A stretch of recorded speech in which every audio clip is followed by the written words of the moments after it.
A native to Dayton, Texas, Willard Jackson Jr. is a seasoned entrepreneur with a strong track record of operational success. He's the co-founder and vice chairman of CVG Group, LLC, a private investment firm whose portfolio includes Ebony Media, LLC, Starline Motor Coaches, LLC, and several other companies. Mr. Jackson currently serves as the chairman of the board and chief executive officer of Officel, a management consulting and staff augmentation company.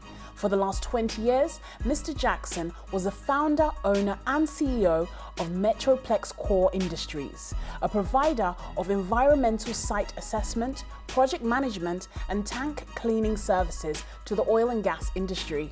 Willard has managed projects for a number of Fortune 100 clients, including Chevron USA, ExxonMobil, Shell, and ConocoPhillips, among others. Mr. Jackson is a graduate of the University of St. Thomas with a bachelor degree in business administration. Some of his major accomplishments are as follows. President George W. Bush appointed him to the Federal Home Loan Bank Board of Directors in 2002, and he served on the board until 2008. Texas Governor George W. Bush appointed him to the Board of Regents of Texas Southern University in 1995. He was elected the board's chairman in 1997 and served as chairman until 2003.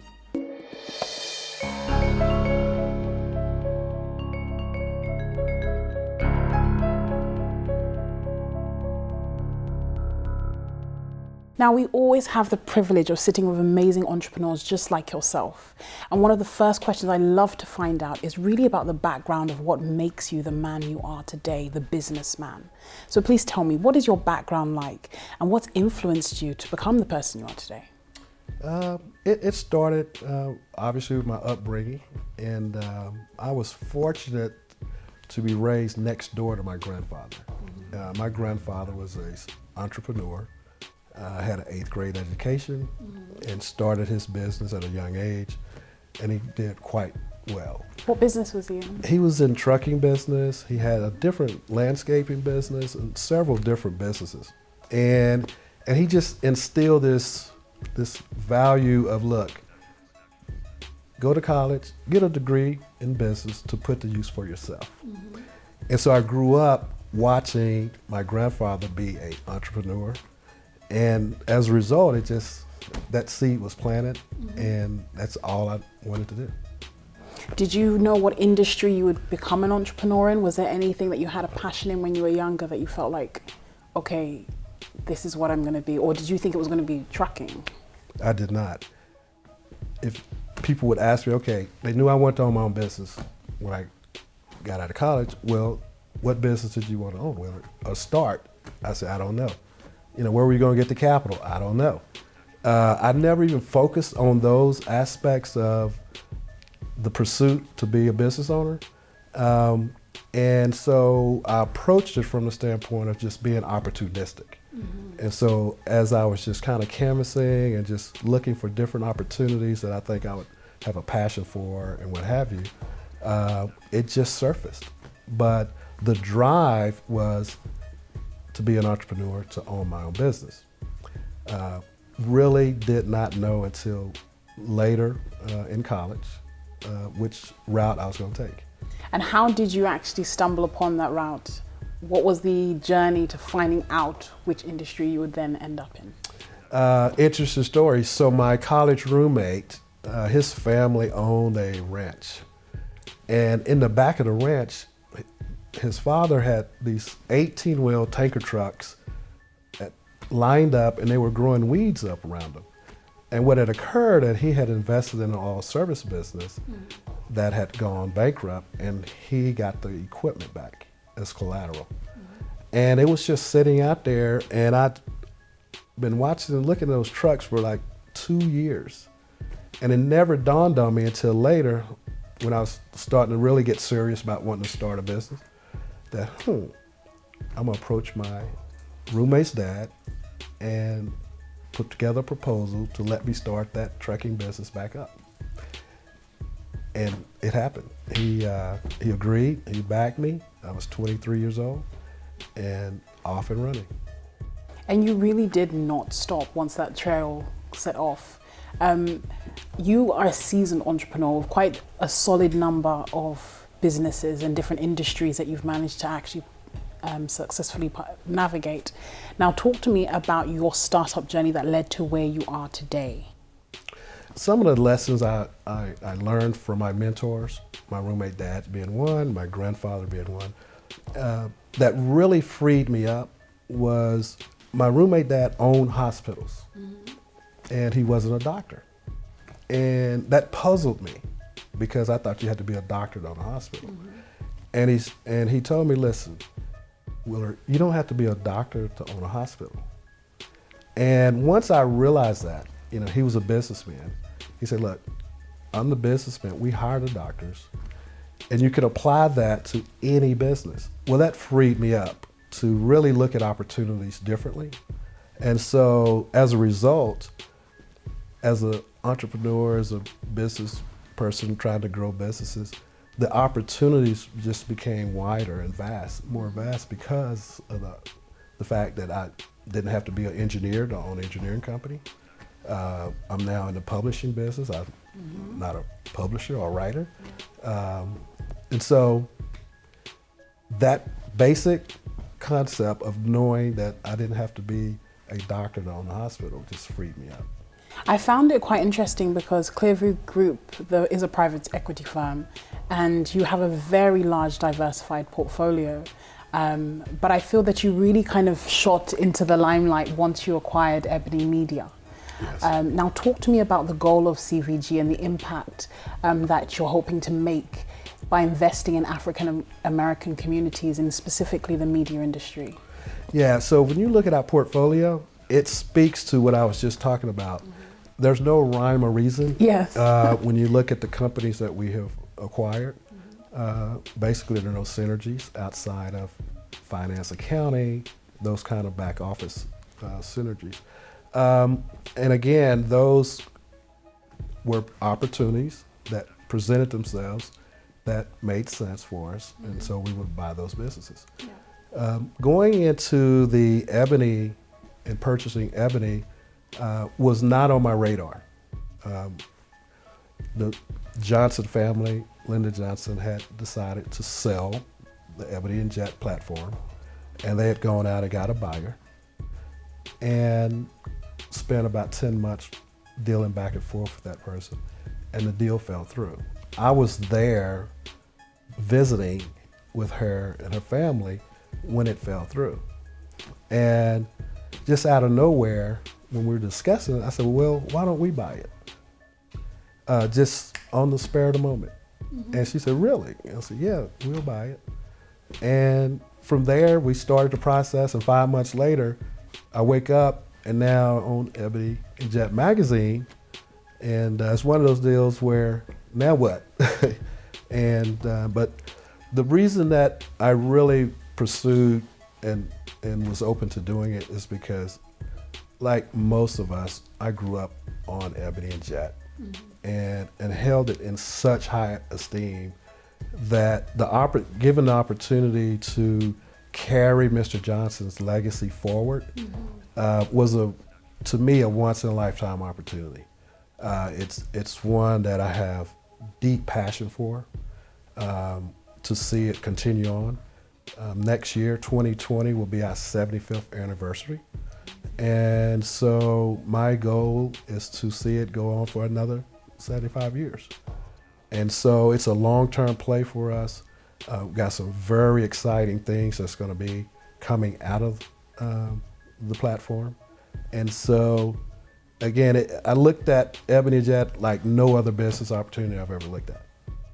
And so I still pinch myself, quite frankly, waking up and realizing that, I'm one of the owners of Ebony. Amazing. Magazine.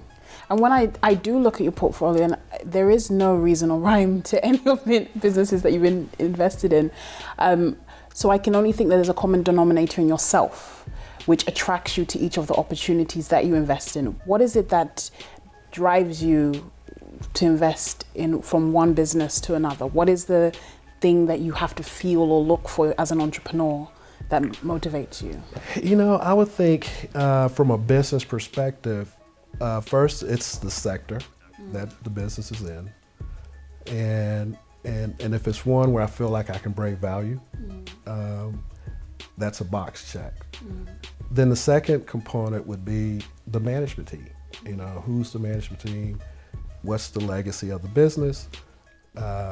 And looking at and getting comfortable with that, because the way we approach our portfolio and the way when we look at opportunities, we want to back good management teams. We don't want to go in and run them per se. Right. We want to provide them the resources and the support and the value add to continue to grow. Right. And so that's a huge component of it. And then lastly, we just look at the return on the capital. Once we put the capital in, we kind of assess what kind of return we can make, and if it fits within our parameters, you know, we pull the trigger.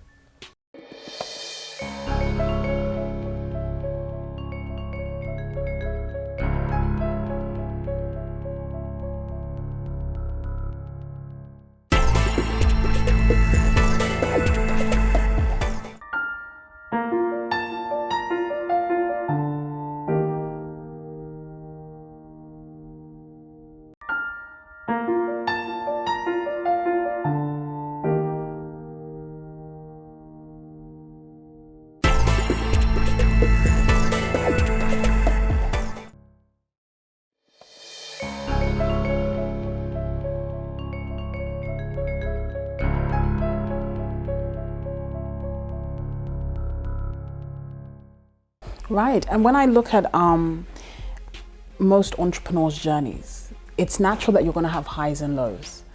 And I'm sure you've experienced your fair share of them. But when you look back on your journey so far, what would you say is your worst day in business so far? Well, there's been a lot. You know, I've been in business now 30-something years. And to really single out one would be a little challenging, but one that comes to mind was during 2008 in the United States. We had a banking crisis. The economy was collapsing. Banks were going out of business. And we were banking with a bank, a smaller bank, and we were their largest loan that they had made. And we were in the process of renegotiating that loan with them. How much was it worth? It was a $7 million loan. Right. And all along, they were like giving us the nod, yes, we're gonna renew, don't worry, we're gonna renew, until I got a certified letter on a Monday morning that not only are we not gonna renew, you have to pay it off by Friday. And do you know the reason why it changed? Well, it changed, in fairness to them, because their regulators had come in prior and done their financial audit on the bank, and they got the report back that previous week that their capital was upside down, and that the only way that they were going to be able to survive as a bank is they were going to have to call in these notes and get that capital returned.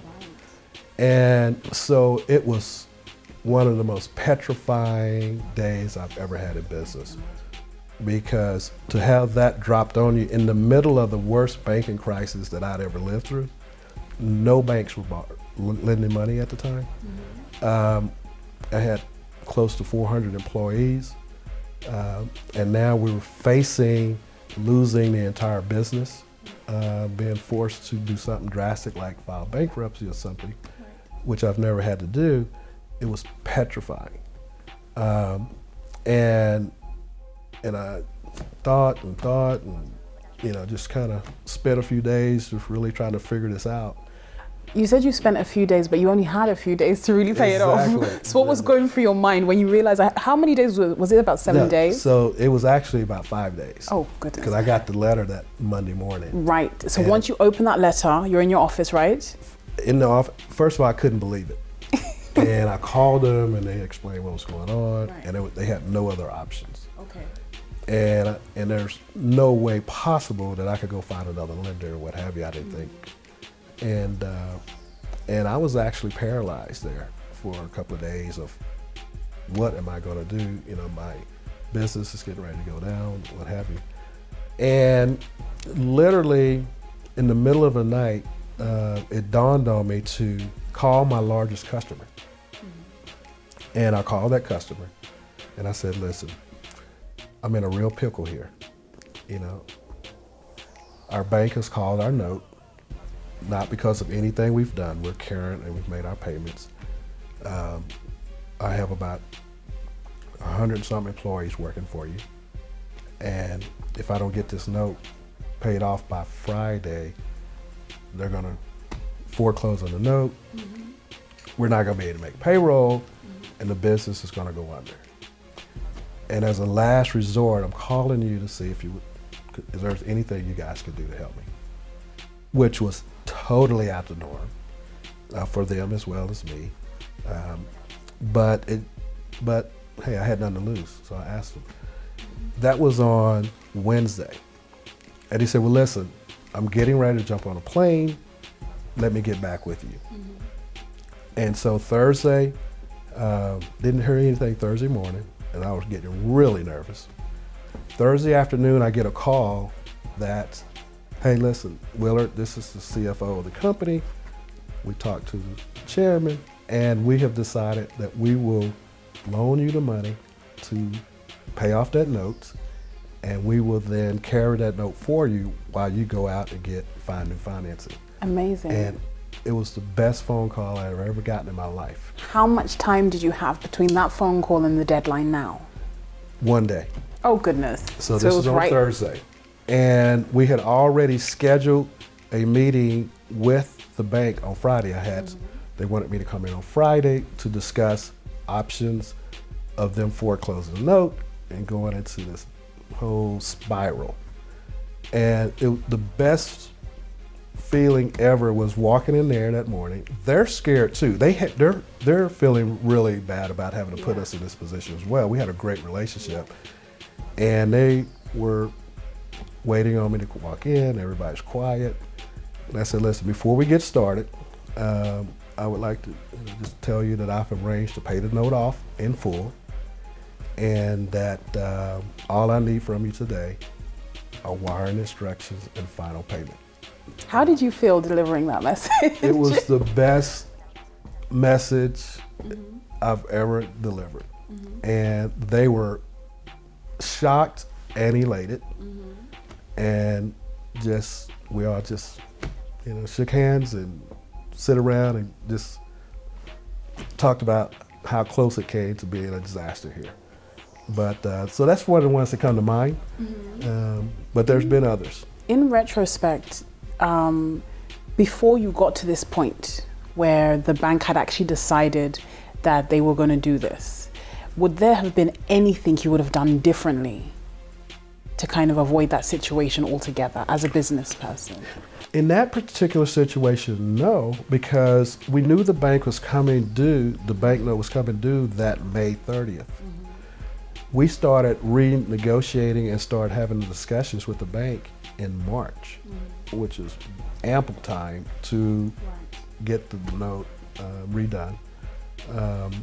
And they were working with us. And so we felt like we did everything we could do. They were communicating with us and telling us up until literally, a few days before the note was called that everything was good. I can only imagine the relief that you felt being able to actually resolve the whole situation so close to the deadline. But I'm sure that it gave you some very serious thoughts about failure in business. And what would you say was the biggest lesson you took from that experience? The biggest lesson was never lose faith, never quit. And no matter what, failing is not an option. You find an option to continue on. Right. And that was one of the experiences that it proved out. There's always an option. You just gotta wait, be patient, and you'll find it. Yeah. And how did that mold your business character moving forward? It changed a lot of things in reference to my business, how I looked at it, how I approached it going forward. I think more than anything, managing the debt in a different way, structuring debt so that it doesn't put as much stress on the business as you can. You don't want a lot of stress on it if you can avoid that. And I would say just, perseverance, patience, those kind of things really are major factors in owning a business that you have to have. You have to have that failing is not an option mentality. Otherwise, if it gets a little tough, a person would quit. Yeah. And what advice would you give to young millennials who are looking to follow in your same footsteps and become as successful as you are today? I would say follow your passion. What I tell people, I don't feel like I've had to work a day of my life. And the reason being is because I'm doing something that I'm passionate about. I never focused on the money or the exposure, the spotlight, or any of those things. It was following the passion that I had and pursuing it. And so I think that is the absolute key to being successful in anything that you do. And so it starts right there. And in terms of your future plans, what do you have in store for us? We know that you have a lot cooking with the Ebony Media Group and Jet Magazine, but in terms of yourself as a personal brand, what is the plan? Well, I want to continue to grow our portfolio. I am venturing into a new business venture. We're now getting into the cannabis space. And so I have a great partner there, and that we are up and running. We're going to be buying real estate in that space, leasing them back to growers. We've already taken a company public. It's going to be a global play for us. And so it's just another opportunity that keeps me excited about what we're doing. And how important is giving back as an entrepreneur? Are you quite a big philanthropist? We are. I am. The businesses are. And that's one of the things with the Ebony platform that we are very committed and passionate about. We have a number of programs that we're going to be launching through the Ebony Foundation, giving back to our communities. We have one that's called Home for the Holidays. And we will be going and bailing out incarcerated men and women who are in jail for using cannabis. Right. And we're going to go, we think that, first of all, the whole bail system, I don't want to get into that political stuff, but the whole bail system is unconstitutional, quite frankly. There are people who sit in jail who can't get out because they don't have $200. And so that's one of the things we're going to be doing. We have a number of initiatives we're going to be focusing on. Gentrification in our Black communities around the country and that kind of thing. So it's really the essence and the fabric of Ebony is the community and giving back. Yeah, phenomenal. From a day that he stood to lose everything to finding that elusive $7 million to save his business, Willard Jackson is a man who's seen it all. His biggest advice is that you never give up and always have faith. How will you survive your worst day in business? My name is Peace Hyde, and thank you for watching My Worst Day in Business.